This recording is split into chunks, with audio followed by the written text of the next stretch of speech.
Good afternoon, ladies and gentlemen. I'm your host, The Lost Chevalier, and you're welcome back to the second circle. Let's continue, shall we? Load the game. Where were we?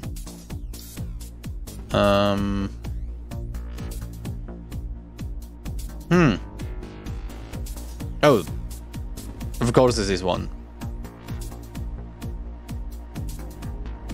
1229.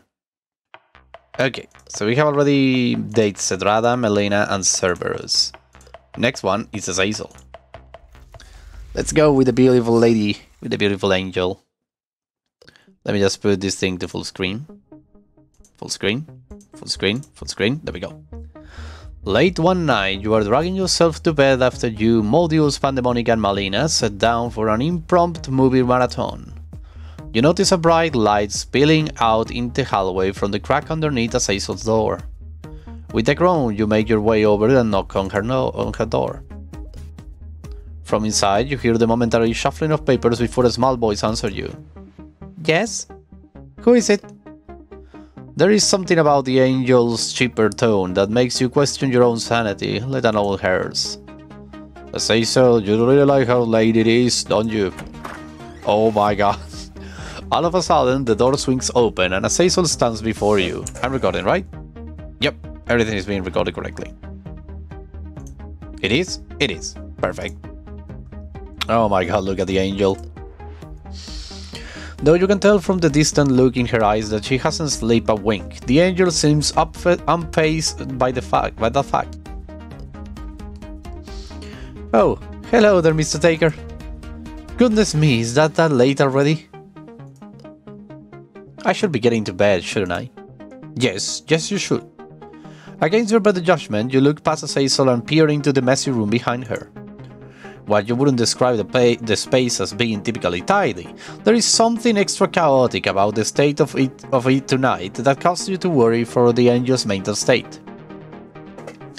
What are you working on in there anyway? Oh, my thesis! Azazel turns to look at her mess of scattered papers and leaning towards of books with a strange sense of pride in her voice. Your thesis? Indeed! I have this theory that there is a way to classify everything in existence. I see. And how have you arrived at this idea? As soon as the words leave your lips, you immediately regret it. At once, Azazel's eyes begin to shimmer with excitement. Before you can scrape, she draws in a deep breath in preparation for what you can only imagine is an incredibly lengthy explanation. Well, you see, I've studied to focus solely on non-living things that are made up of physical matter, but then I realized that doing so will force me to contend with a plethora of questions regarding the qualifications of life. And I personally, am simply not interested in answering such inquiries, so I extended my research to include living things as well. That whole conundrum, of course, got me thinking, maybe there is an argument to be made that I'm ignoring the fourth dimension entirely. In that case, should I try to include things that once existed as well as things that are yet not to exist? I suppose. And, while I'm at it, I really should discriminate when it comes to things that exist only within our plane of reality, that is to say heaven, hell, and the world in between, so needn't I include things for all the realms? Wait, you mean to tell me that there are other... You know what? Never mind. Never mind.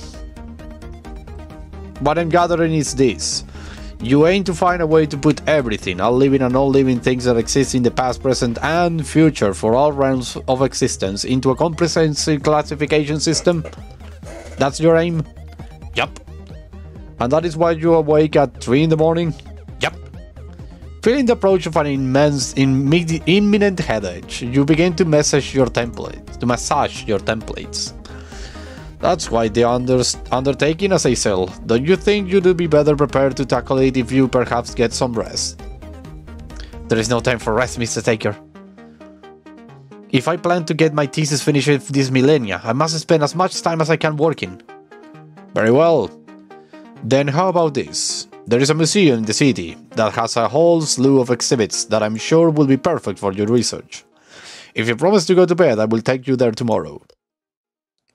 At the mere mention of the museum, Azazel's eyes become as wide as saucers. Do you really mean it, Mr. Taker? I do. Now do we have a deal? You're right, we do. Good night, Mr. Taker. And with that, Azazel shuts the door in your face, leaving you standing alone in the shadowy hallway, quite stunned and yet in a way satisfied.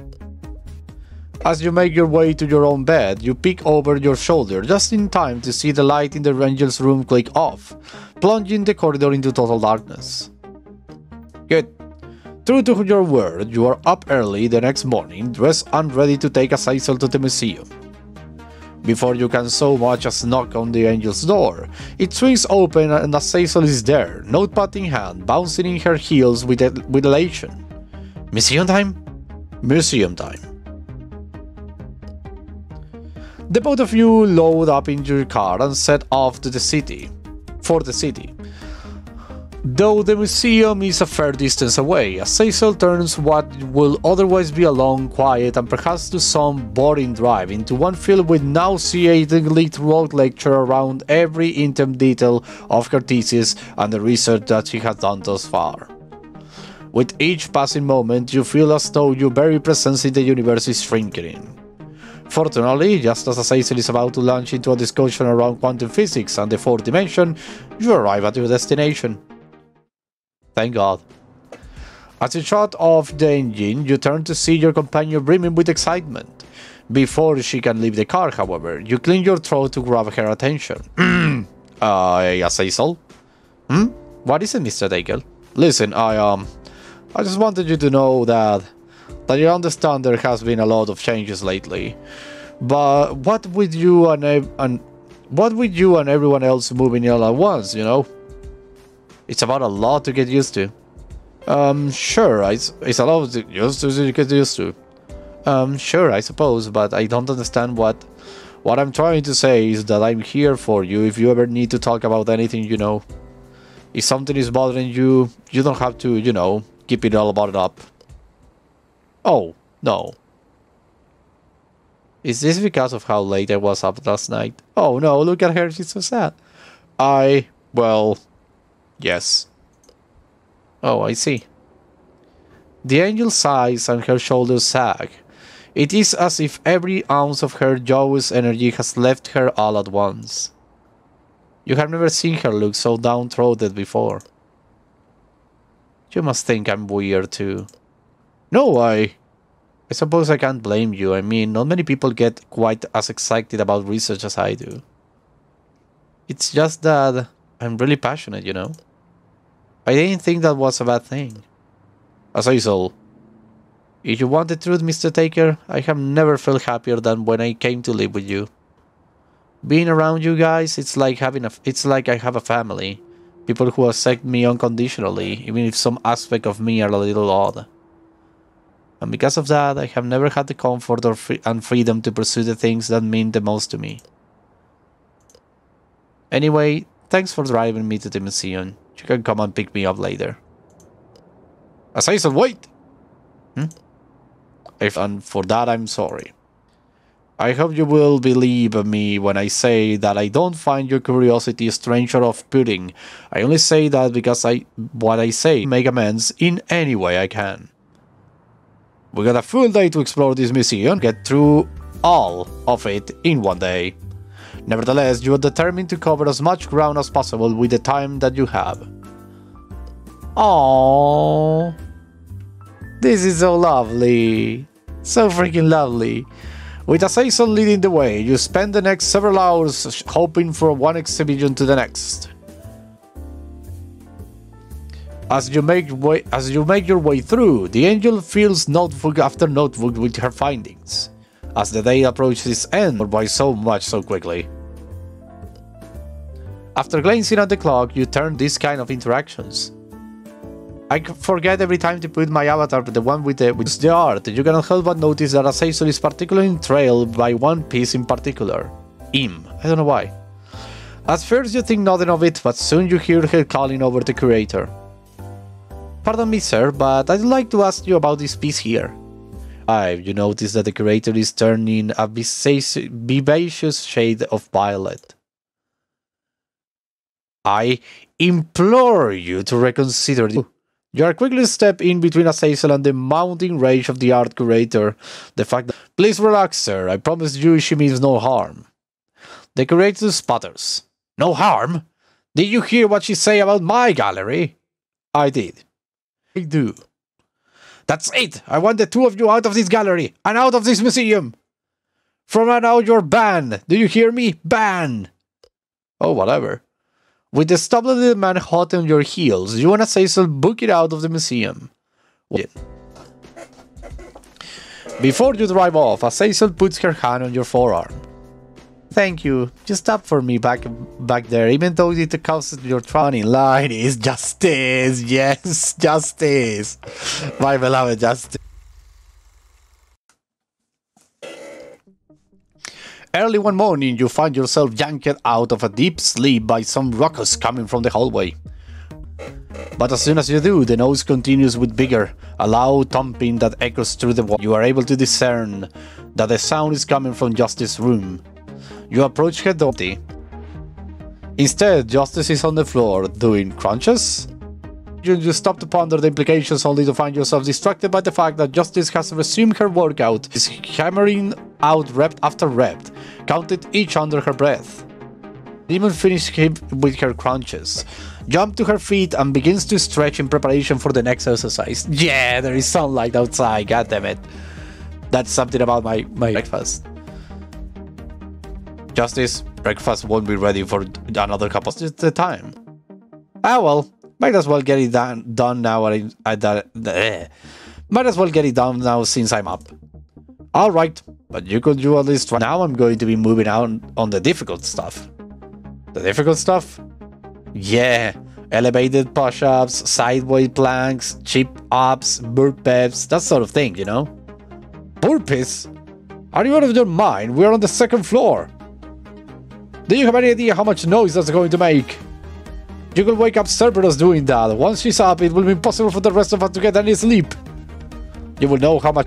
Please no. Ah, yeah, that's a fair point. But what else am I supposed to do? You must know the best places, right?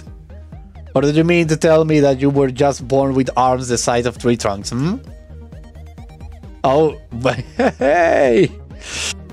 In a desperate attempt to ignore the rising warmth in your cheeks, you cast your mind back to his visit, but you figured that now is a good time as any to go back. Unless, that is, you'd rather wait. No way, man, I'm in. Then, without further ado, Justice ushers you out of her room so that she can gather her the hall, my god. The hall, and into your own room, where you find yourself looking longingly at your bed.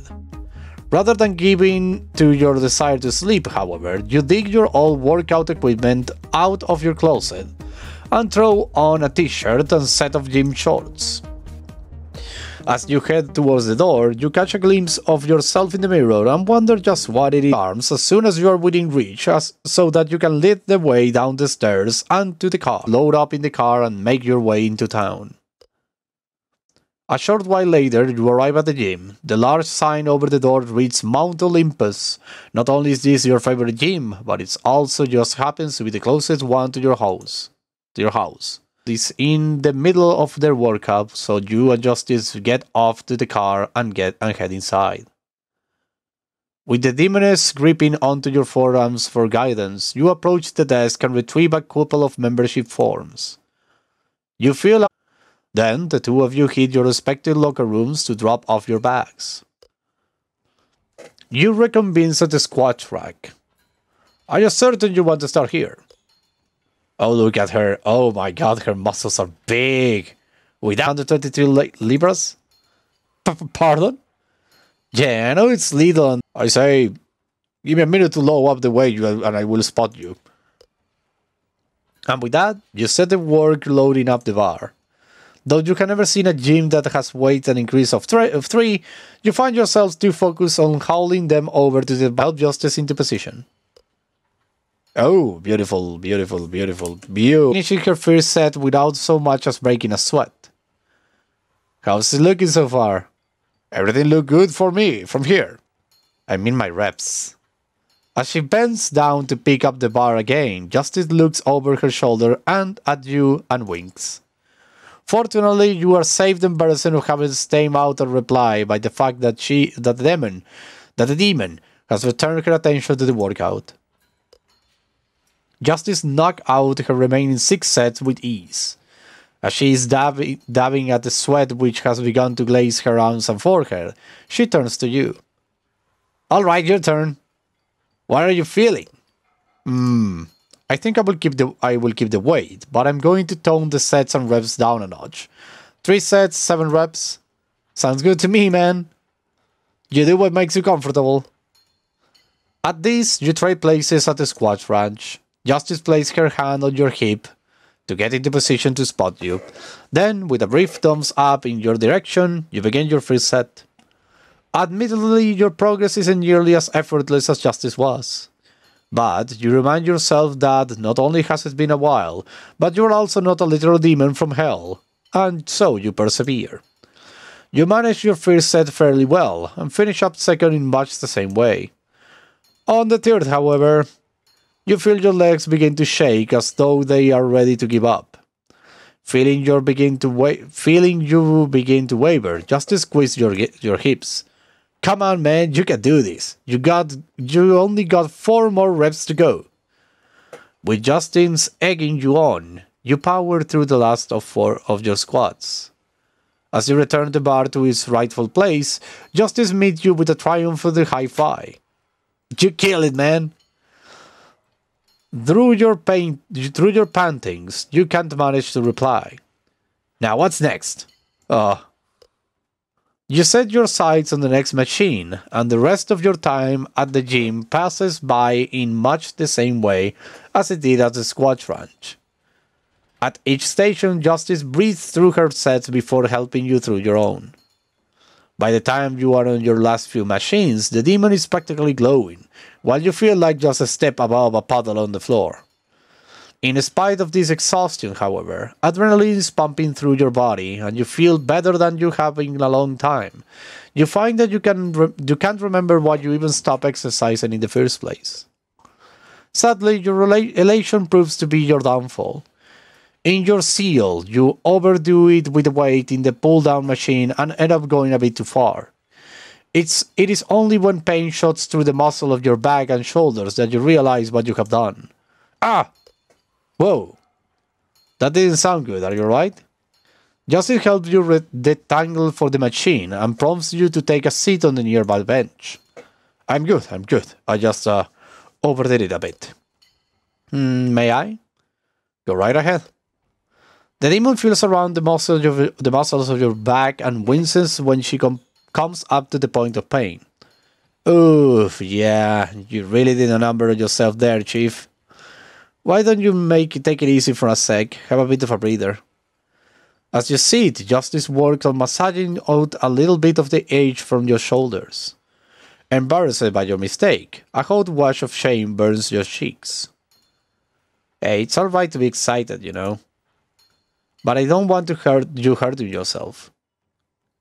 It's important to know your limits. That way you can avoid these sort of things, but also know where you can safely push those boundaries to steadily get better, yeah? Yeah. Setbacks are normal. And think of it this way, now we got a good idea of your limits for the future. I really hope you don't get discouraged from this, Taker. Because I had a blast coming here with you today, and I do love it if it is something we can do in the future. Thanks, Justice. I had a lot of fun too, and I promise I won't let this stop me. We can make this a regular thing. How's that sound? Did you mean it? Absolutely. Aww. You feel the demon lean her cheeks against your shoulder. Good, I like that. Aww. Alright, let's hit the showers. I'm beat. Sounds good.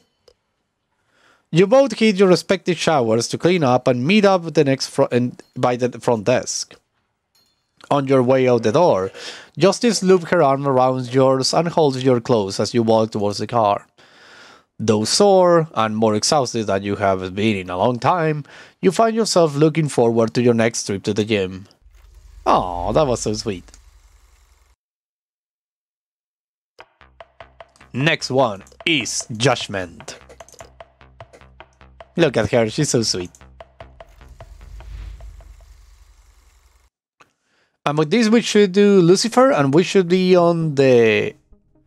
Okay, on the doorway to the new dates. One day, as you're hanging out around the house, you come to the realization that you have been very little of just seen.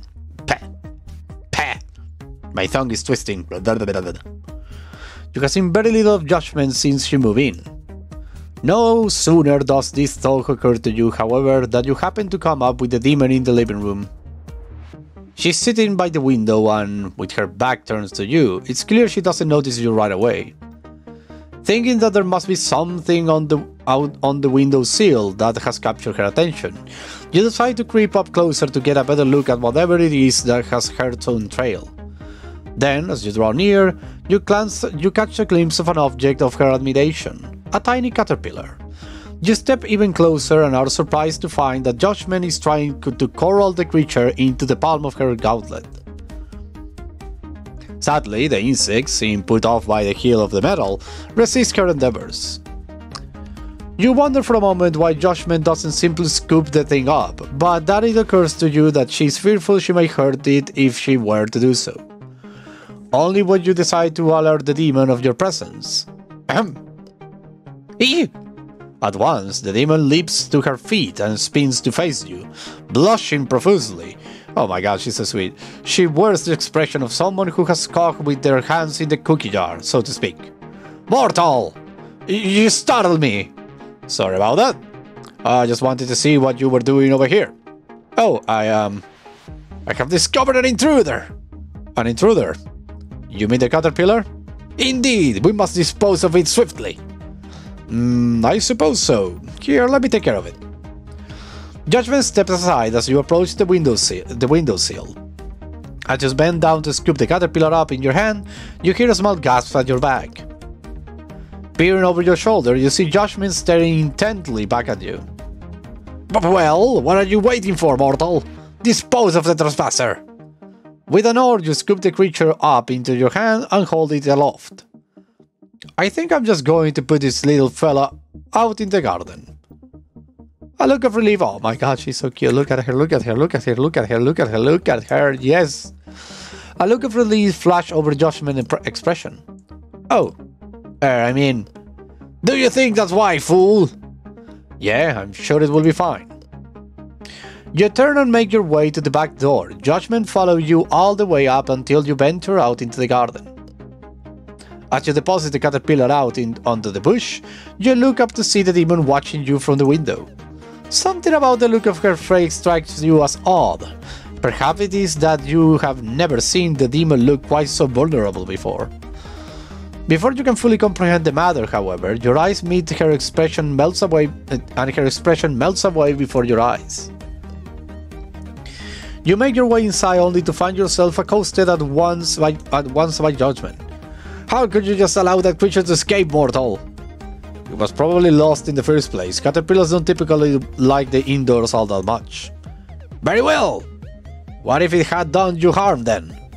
What? That little guy? Nah, caterpillars are harmless. They don't really become a nuisance until you turn them into butterflies and get their wings. Wings? Yeah? Once those guys start flying around, they can be a bit of a nuisance, chewing holes in your clothes and wraps and such. Or maybe thinking of moths. What is the meaning of this, Taker? What more can you tell me of these creatures? Well, you see, come to think of it, I don't actually know all that much about butterflies. They very well could be dangerous for all I know. Aha! How about this? There is a butterfly conservatory that just opened up nearby. What do you say we go there and we can both learn a bit more about these enemies of ours? Judgment cheeks redden at your suggestion. She looks shyly on the side, and you can see her serious contemplation your offer. Yes, mortal, I think this will be satisfactory. When the afternoon rolls around, you decide to call the conservatory in advance to see if they offer tours. Much to your delight, they do. So you took a tour and approached the demon regarding your date at the conservatory. Thinking it might be a nice surprise, you decide to keep the tour a secret, for now. Ready to go? Fool, I was born ready. I love her. Without further ado, you load you into the car and head down to the park. There you are greeted by the sight of the conservatory looming over the grassy knolls.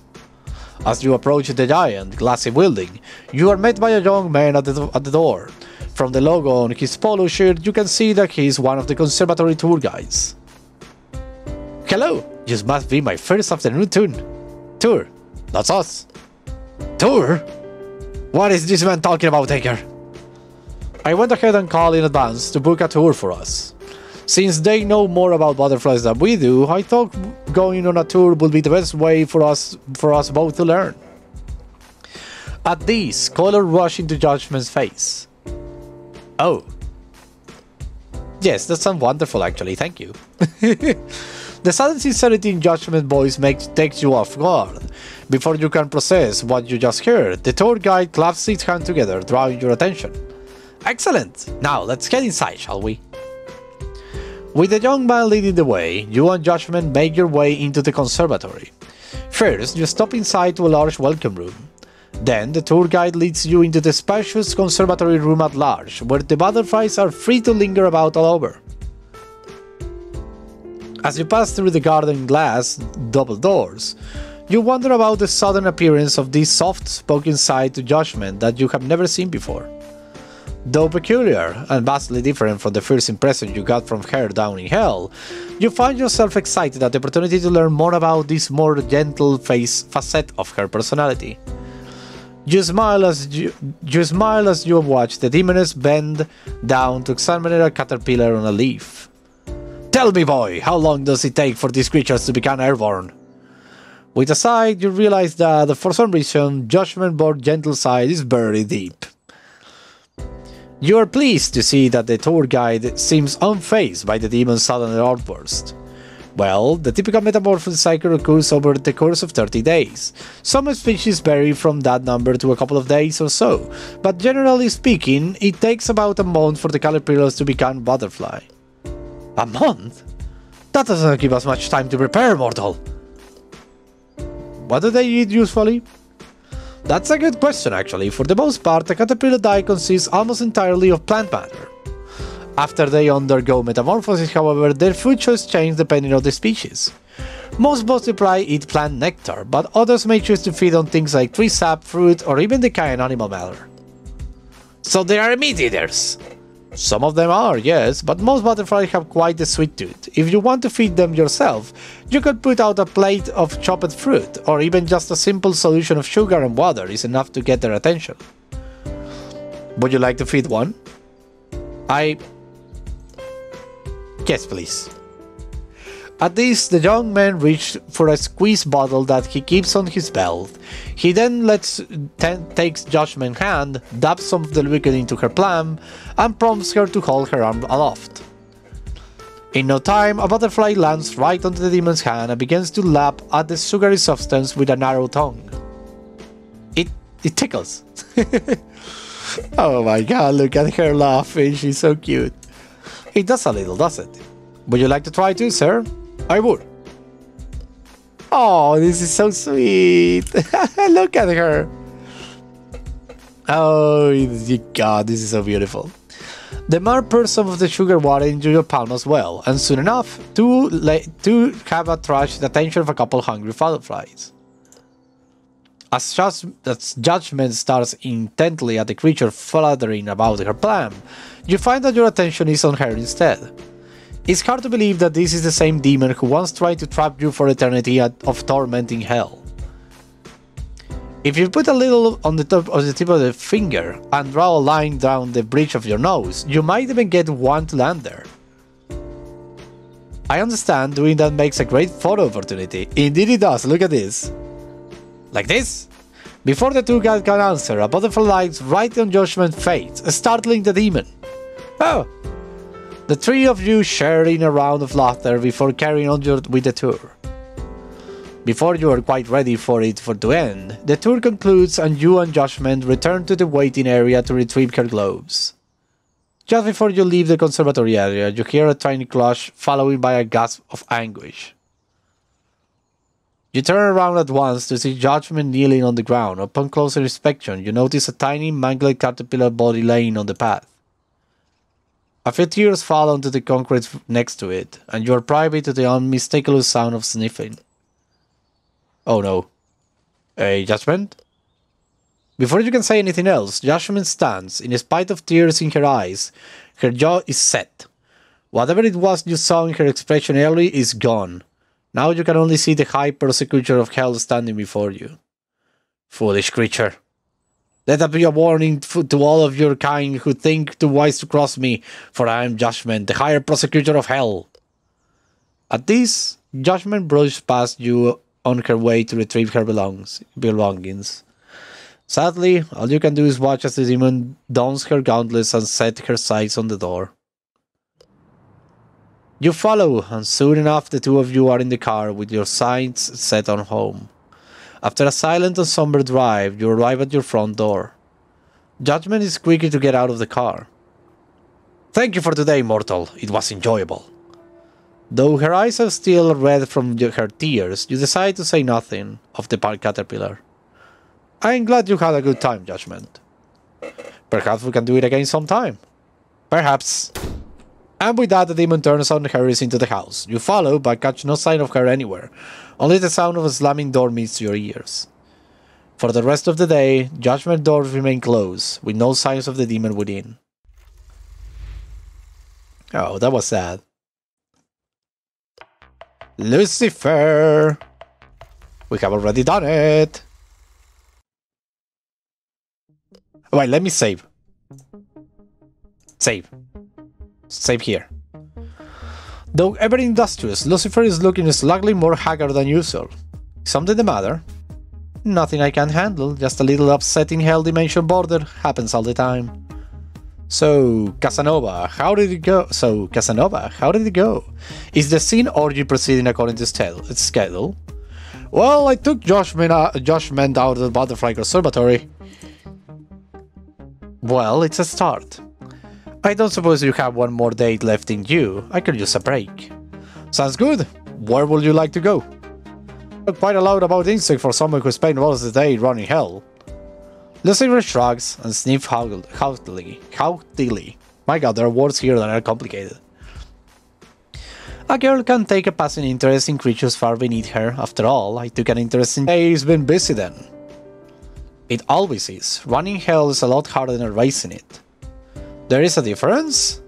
Quite. Paperwork needs to be filled, damnations allocated, and the skeletons go on strike if they don't get their milk rations. So, why did you do it? They help carry paperwork, plus not that, your whole Queen of Hell job seems like kind of a tank. The Ivory Hornet demon breaks a stride, pondering your question as you stare up to the stars. The Lord of Hell is a position that no demon wants, yet conversely all covet. To take the weight of the title upon one's shoulders is no small task, and matched in unpleasant only by the problem that arises when one is forced to relinquish it. Forced? How so? The throne is never given, only taken. Since time immemorial, the entity seated on the throne has balanced atop the endless brighting hordes of demon ink, each determined to usurp power for themselves. Those at the top have no further to climb, and thus must look down constantly in fear of being thrown from their lofty position. Ever heard of democratic elections? Lucifer chuckled softly, the dark notes of joy spilling out of her mouth and into the summer air. Believe it or not, things are better now than they used before I took power. I implement bureaucracy, a proper 5-work week, and break rooms for the demons and torture souls to use between damnations. And the beefcake skeleton wards? Merely an aesthetic choice.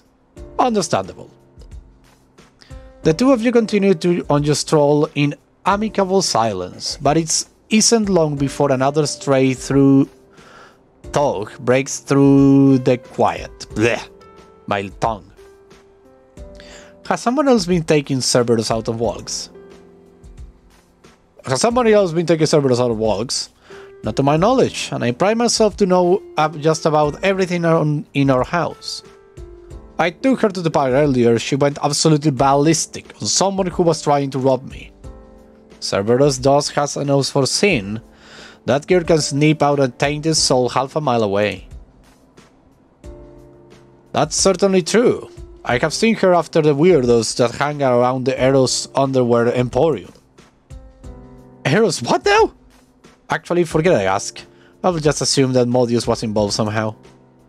As I was saying, I have seen her go after shady types before, but something about this time was different. She seemed to recognize whoever it was she attacked.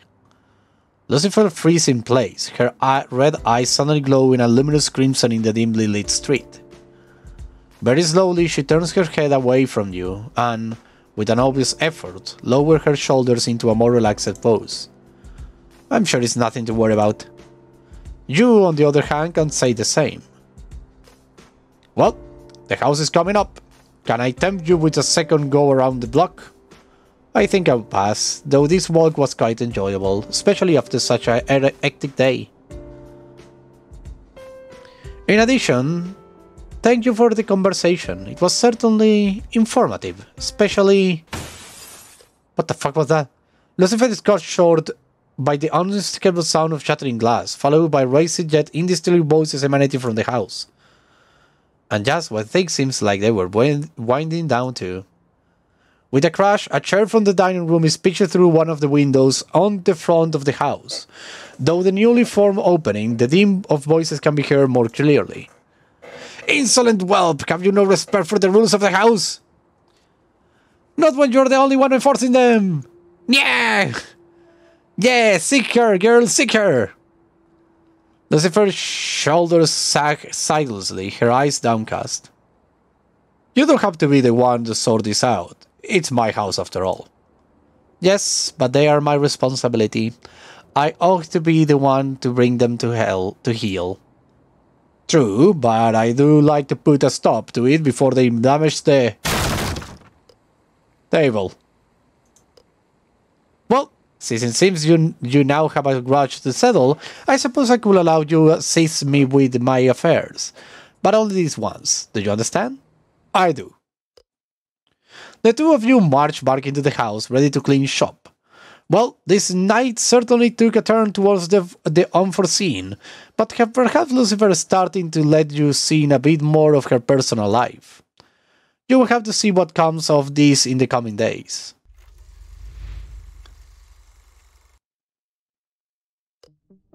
The next morning, you're awakened from your slumber by an incessant scratching at the door. Grabbing some clothes from the nearby chair, you, what the freak, why is this thing glowing? Wait, save. Save, this is clearly a thing I can do, but this is all the time I have today, so thank you very much everybody for watching. I hope you had a blast. I was the Lost Chevalier, signing out. Bye bye. We're going to continue this game later.